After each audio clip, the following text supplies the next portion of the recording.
सियासी मायाजाल फैलाने में माहिर अशोक गहलोत को अपनी जादू पर कुछ ज्यादा ही भरोसा है, लेकिन इस खेल में उन्हें अरविंद केजरीवाल वाला रोग लग गया, जो कभी हर आते जाते हुए पर आरोप लगा दिया करते थे। पहले गहलोत ने गजेंद्र सिंह शेखावत को घसीटा और अब वसुंधरा राजे को भी अपने एक चंपू विधायक से घसीट कर शामिल करवा लिया।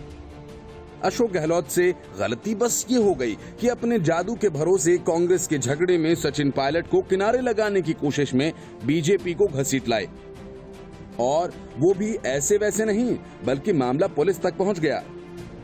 ऐसे में फोन टैपिंग मुद्दा तो बनना ही था। राज्यसभा चुनाव के पहले भी अशोक गहलोत ने कम नुमाइश नहीं की, लेकिन फिर केंद्रीय मंत्री गजेंद्र सिंह शेखावत के खिलाफ केस दर्ज कराकर ऐसी मुसीबत मोल ली है जैसे कोई बर्रे के छत्ते में हाथ डाल देता है। राजस्थान की राजनीति में पुलिस बुलाकर अशोक गहलोत ने मुफ्त की मुसीबत बटोर ली। ऑडियो टेप आने के बाद भी जब तक एसओजी ने केस दर्ज नहीं किया था, बीजेपी भी कोई खास दिलचस्पी नहीं ले रही थी और न ही ऑपरेशन लोटस जैसी उनकी कोई मनचाही जाहिर हो रही थी।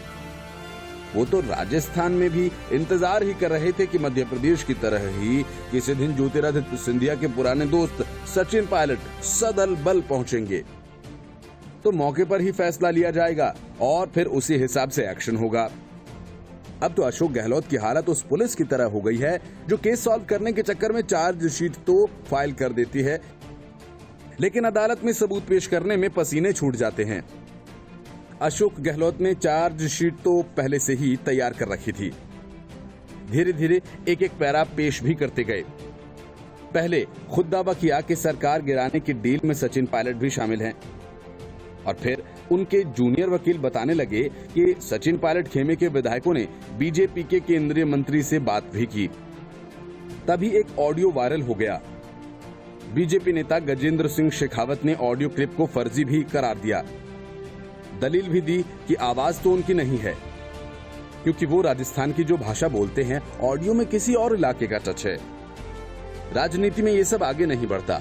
आरोप प्रत्यारोप के बाद मामला शांत हो जाता है, लेकिन अशोक गहलोत तो इसे अंजाम तक पहुंचाने का फैसला कर चुके थे। जब तक बीजेपी नेता के खिलाफ केस दर्ज नहीं हुआ था, पूर्व मुख्यमंत्री वसुंधरा राजे भी खामोशी बैठी रहीं।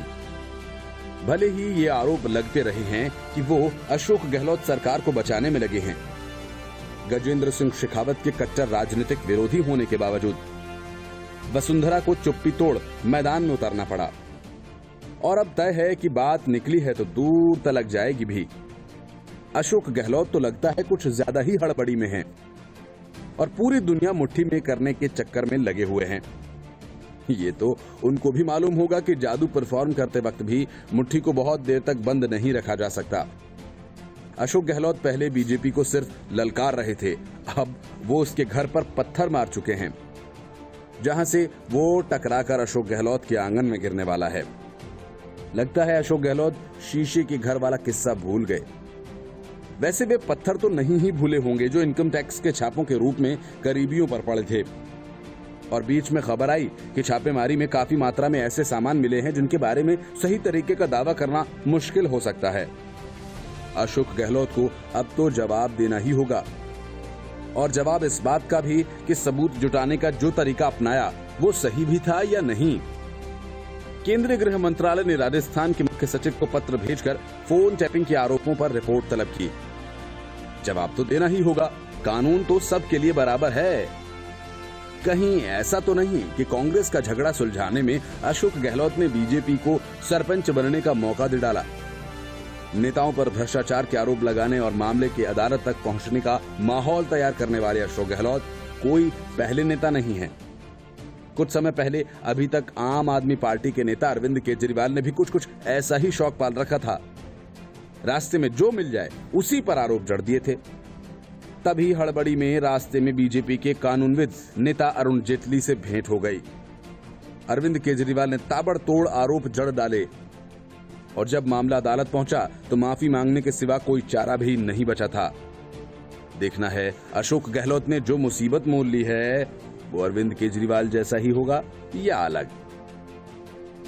Bureau report, news of India.